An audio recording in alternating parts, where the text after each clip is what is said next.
Depuis la création du groupe par Paul Rada et Pierre Lamour, l'humain est au cœur de nos préoccupations et on est convaincu que les hommes et les femmes du groupe, c'est la valeur principale, la richesse de l'entreprise. Et en 2010, on a fait le constat que sur le sujet du handicap, on était en décalage par rapport à l'importance qu'on attache à l'humain dans le groupe. Donc c'est à ce moment-là que nous avons lancé une démarche handi accueillante au sein des équipes du groupe, en démarrant sur quelques sites qui ont progressivement développé cette démarche. Alors Damien, est-ce que tu peux nous expliquer comment on est passé d'une démarche locale, site par site, à une démarche plus globale au niveau du groupe? La démarche du groupe pour l'insertion des personnes en situation de handicap s'articule autour de 3 axes. Premièrement, sensibiliser les collaborateurs et combattre les idées reçues. Alors, je vais vous donner un exemple d'une question que chacun d'entre nous peut se poser.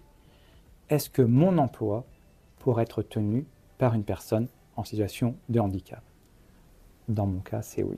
Deuxième axe, favoriser le recrutement, l'insertion et le développement professionnel des personnes en situation de handicap. Alors, je vais insister sur une chose, Emmanuel.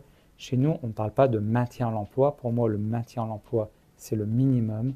On se doit également de développer professionnellement tous nos collaboratrices et collaborateurs, quelle que soit leur situation. Et troisième axe, développer des partenariats avec des associations spécialisées.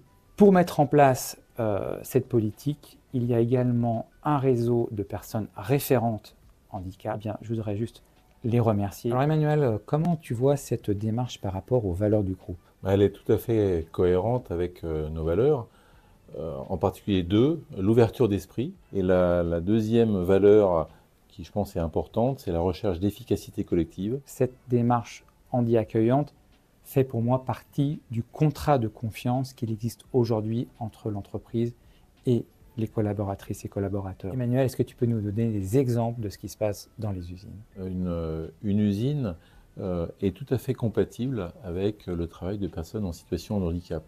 À partir du moment où on connaît le handicap de la personne, on peut travailler avec elle pour aménager les postes. Par exemple, à Billy-Berclos, on a pu accueillir une personne en situation de handicap d'autisme et on a travaillé sur l'environnement, le calme autour de son poste en tôlerie.